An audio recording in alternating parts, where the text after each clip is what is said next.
Hi everyone, I'm Sandy. Welcome back to my channel. It has been a minute since I've had a video. For those of you who've watched my channel for a while, may know I got a new job in June, and it just really required a lot of brain power to actually start that job, which has been absolutely incredible, but I haven't had as much time to make videos or read. On top of that, my son got married in July. I went on my annual camping trip in August. And so it has been a minute since I've had any kind of a video. Hopefully this is the start of a new schedule and a new process. I do want to get back into the thick of it. I want to start making videos and more content again. Really hope to start reading more as well. We'll see how it goes. Maybe this is the start of that. I can only hope. So thank you to everyone who stuck around. If you're new here, thank you for checking out my channel. I love books and reading, and I love reading from large lists of books. So I will go over some of that today for you. But what I plan to do today is kind of give you a summer wrap up, because I didn't do a June wrap up. I didn't do a July wrap up, and I didn't do an August wrap up. So give you an idea of what I've kind of been reading over the summer, where my projects stand, which are not on track. We'll just say that. And yeah, just see kind of where things are falling right now. So with that, what I thought I would do is start with my 1001 book countdown, which is typically what I start with on a wrap up. At the beginning of June, my numbers were 811 and 35. If you're not familiar with the 1001 book countdown, I will leave a card for you so you go check out the original video. But basically, I'm reading books off of the 1001 books you must read before you die list, and I'm slowly making my way through that. It got very slow over the summer, and I kind of stalled. I didn't kind of stall, I did stall. The bottom number, what that represents is every year at the beginning of the year, I pre-select 52 books with the idea of reading one per week and then maybe getting that number down to 0. Having a smaller number to focus on has helped me in the past keep motivated. When you have a big number, it's harder to keep it moving sometimes.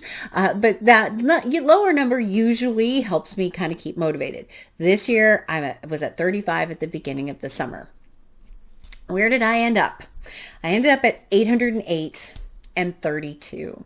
I only read 3 books off of the 1001 book countdown this summer. The books that tend to be on that 1001 books you must read before you die list are often more complicated books, require more brain power to really get into sometimes. Sometimes they're not. Sometimes they're just an easy read, but often they're books that just require me at least to have a bit more focus, and I just couldn't force myself to do it this summer. So I only read 3. And, I'm trying to be okay with where that number is at. Ideally, at the end of August, that number would have been at 16. So I'm definitely very behind. I would have to read 2 books per week to catch up. That seems unlikely at this point, but you never know. Maybe. I don't have a shorty September plan where I'm going to catch up like 15 books in 1 month. So yeah, we'll see how it goes. But as far as like which books I ended up reading, if I go through that, the books that I ended up reading were Cutter and Bone, which the cover has magically disappeared on. Cutter and Bone. This poor book traveled with me, I think, to New York in May, and it just has not held up well. It's a very old copy of this book by Newton Thornburg. I also read my first Goethe, which was The Sorrow of Young Werther, and I read my own book club pick, which was Love's Work by Gillian Rose. I actually have another book club pick that was for July. This was for June. I did not read that book, which is Flamethrowers by Rachel Kushner. I have started it. Hopefully I'll catch back up, but I haven't made it through that one. So for these 3 books, normally what I do is I rank the books. And so kind of for this one, what I'm going to say is probably Cutter and Bone would be the top of this list, and then it's really a toss-up between these 2. Which one I like more? I would kind of maybe put The Sorrows of Young Werther first, and then Love's Work last. It was not my favorite. It was very hard to get into that book for some reason, but these 3 were the ones that I read. I am keeping track of the ranking of all of the books that I've read this year, and I'll do that at the end of the year. But those are the 3. And it is what it is, right? I mean, I'm not going to say I read more than I did, but that's where that project currently stands. When I look at my other projects, I have an inspirational book project to support my 3 million step challenge. I do not have my numbers on where I'm at on my steps right now because I have not been keeping track of that either.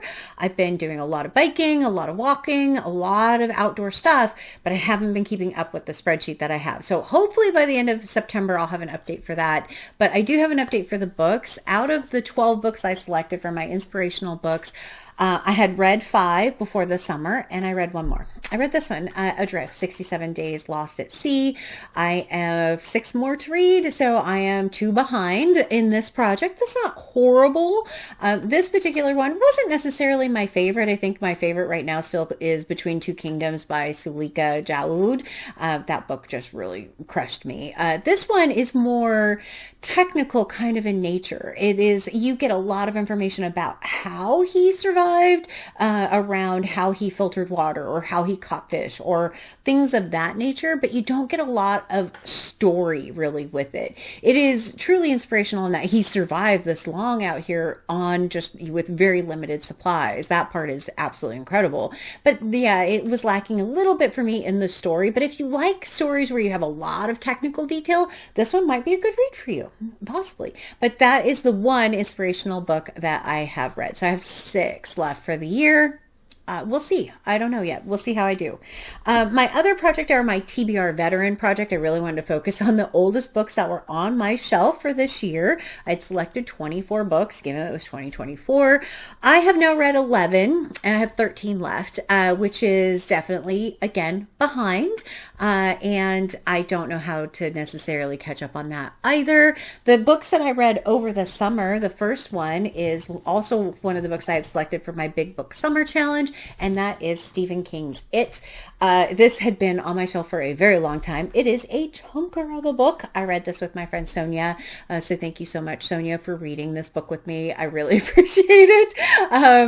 And this particular book is one that there were a lot of things I liked about this book. I mean, it was definitely Stephen King, very over-sexualized in places.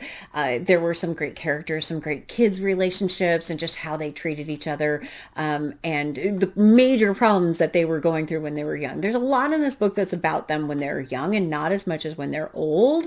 And I thought the clown was incredibly creepy. The story in some parts was confusing to me. I didn't know, like, okay, why are we doing that particular part of it? But overall, I did like it. I would also say that there's a section at the closer to the end of this book, featuring them when they're kids, that I think is probably the most like controversial section of the book, because I don't understand why it's there. If you've read it, you know what I'm talking about. It's just like, why did you go there? Why did you put that in this book? I don't really understand why that scene was in there. I'm not going to say what it is, but was it worth reading 1,200 plus pages? I think it could have been considerably shorter. But other than that, I did think it was an interesting story, very different than the adaptations that I had seen. Both of them had differences from the one from I think the 80s and the one that was done in the 2000s. But yeah, I did like a lot of it. But yeah, very creepy. I don't like clowns anyway, so yeah. But this clown was very. What I found fascinating too is in this book, it's not just a clown. He comes up as other people in this that are equally disturbing. There's like another scene where there's someone who had died in one of the previous chapters, and he's driving a car, which I think is Christine from the movie or from the book Christine. So there's some overlap in some other kind of characters, which I thought was really interesting. But yeah, Stephen King is brilliant at writing really awful stuff, and he definitely did that in this. Was it perfect? No. What did I enjoy? Yeah, for the most part, other than that weird scene at the end that I still don't understand why he put in there. The other 2 books that were off of my oldest TBR that I did finish this summer were The Song of Achilles and The Prettiest Star. The Song of Achilles is obviously very well loved in the booktube community. I will say I'm dropping things. I will say it wasn't necessarily my favorite book.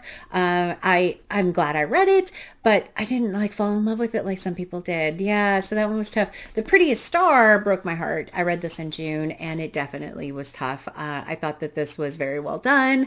It just reminds you of everything that happened in the 80s with everything that was going on with AIDS. It was just a horrific time too. So, but I thought this was very well done, and it did hit me, but the details are already escaping me. So yeah, I did like that one though. Those are what I read off of my TBR veteran list.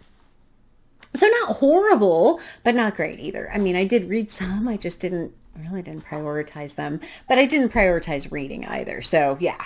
And then my subscriber favorite project really definitely had an issue. I did not read really much off of that. I've read 11. I have 16 to choose from left. I do have some that I've purchased recently that I'm hoping to put kind of to the top of that priority list, but I haven't focused on them either. So yeah. So what did I end up reading then? I think in the month of July, I read 2 books. One was Just Mercy by Bryan Stevenson, which I don't have here. And that book was phenomenal, but heartbreaking. Oh, that book just gutted me as well. If you're not familiar with Bryan Stevenson, he is a lawyer who represents people on death row, and oftentimes people who shouldn't maybe be on death row, and that story was incredible. So I did read that. I think I read that in July. I don't even remember. I know I didn't read much in July, and I think that was one, but I don't have it here, so I don't know why did I put it away already. I don't actually know. So yeah, the other thing, I did end up on kind of a weird romancy kick in August. And that is because that's what my brain could handle. I did end up reading Gentle Rogue by Joanna Lindsey. This is a romance novel from the 1990s. It is fairly tame compared to today's romance, I will say that. It doesn't have nearly as explicit stuff as I remembered it having. And then one of my friends also read this while camping, which I thought was hilarious. So I did read that in August while I was camping. I also ended up reading this one, The Pursuit by Joanna Lindsey. And this one I had read as well. So this was another reread, trashy, but again, not as explicit as some other books that I have read. So I did end up that one. I also ended up reading Naughty Neighbor by Janet Ivanovich. I don't even know why I bought this other than I think it was like $1 at a secondhand store, and I was looking for just garbage for Garbogus, I think.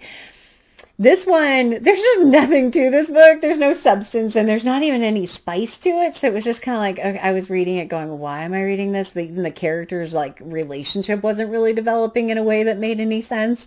It's just kind of like, okay, no, that one was enough. But I also read this one, Love in the Time of Serial Killers, which, has a meet cute kind of thing in it. She really thinks her next door neighbor is potentially a serial killer. And that's the part that I remember about this. There's more to this story, but that's the part that I remember is her and her neighbor and her neighbor's interaction. So it was okay, but it wasn't fantastic. My favorite book that I read over the summer was absolutely going to be book 5 in the Expanse series, which is Nemesis Games. I read this in June, and oh my gosh, this book, for the first time we get the perspective of the people that are on the Rosie. So if you're not familiar with this book, it has a crew that is on a ship called the Rosie that have been together for quite a while, and they've been through quite a bit. And in this book, they're actually separated, and you get the perspective of all the different characters, and it is a nonstop action thrill ride of a book. And it's we joke in the group, because I read this with Fraser, Simon from Springboard Thought, Gemma from Gemma Books, and Sarah from Freshly Read Books. And this, whenever my favorite characters get in major peril, I go off schedule and just read ahead. And I think I finished this one super fast because of that. It was just absolutely phenomenal. It's almost one of my favorite ones in the Expanse series because of who you get as the narrators. So much fun. Yeah, this is probably one of my favorites. I did also end up reading The Women by Kristen Hanna. And I liked it, but I didn't love it the way I love The Four Winds or The Great Alone. It didn't hit me as much. This has a group of women, a couple of main characters that are in the Vietnam War as nurses, and then both while they're there and when they come home, and how they were denying that women were in Vietnam, and they clearly were, as these different supporting systems like nursing and things like that. It's very traumatic though to read a lot of it. And there's a lot of violence in this book and a lot of difficult pieces, but I didn't get invested in the main character like I did with The Four Winds. The Four Winds I was gutted by, and this one I thought was good, but I didn't get gutted by it. So yeah, that's kind of this. I did like it, but it wasn't one of my top. I also ended up reading this one, The Measure by Nikki Ehrlich, and I thought this was a really great concept. If you haven't read this one is where everyone who's 21 or older on the same day get delivered a box, and in that box is a string that will tell you how long you have to live. And it is a fascinating concept. Like, if you got a box with a string that told you when you would die, would you want to know? And the consequences of that, and the different kind of discrimination that happened with that. If you had a short string, maybe you weren't able to be hired, or people wouldn't want to marry you or have kids with you because you weren't going to be around very long. Or if you had a long life, you were perceived as being more valuable. And lots of philosophical kind of conversations about that. And it makes you really think about, what would you do? Would you want to know? Would you open the box? And then there's like things that just like betrayals of people looking at someone else's. There's like an intriguing part where people switch to give someone else an opportunity that they might not have gotten, and it just is really an interesting read. The ending didn't quite stick with me, but the actual premise I thought was really a good one. Definitely one I would say pick up if you're curious, if you want to read something like that, because I thought it was really interesting. And then the last one I picked up and bought this book because it's gorgeous, and that's really the only reason why I bought this book. Look at this part of it is, okay, but look at the painted. Oh, it's just so pretty. I love books like that. And then when you open it, I mean, it's just gorgeous. So the story itself, I would say is, and then look, see, the book too is just absolutely gorgeous book. The story itself, I've already forgotten a lot of the details. And so there's this woman in the city who has skills as a thief, and she goes to try and rob someone, and he discovers her. And from then it just kind of goes on this really weird and long, not weird, but long path. And their interactions and who they really are and what their lives are supposed to. It's interesting, but it's not one that I'm like, absolutely go out and read it. 100% pick it up if you want a really pretty book. Oh, pick up this book because it's absolutely gorgeous. But yeah, it's kind of okay. And that's really, that seems like it's a lot, but that's over probably end of May, June, and July, August. So 3+ months worth of reading. And most of that, to be honest with you, was done in June. In July, like I said, I read 2 books. In August, I read more, but I read more romancy, brain candy books than anything else. And it is just, I'm still trying to get into that rhythm of reading again and making videos again. So I do have a couple other videos planned. I do have a book haul that I want to do, my September, kind of where I'm at with my September reading and what I plan to finish reading this month. I hope to have those videos coming out fairly soon. This feels like a long video for me, but I hope you stuck with me. And I hope you're having a lovely reading summer or non-reading summer, whatever works, has worked for you this year. Please leave me, I love seeing comments. I will do my best to answer them. And as always, like, comment, and subscribe. And until next time, everyone, thanks. Bye.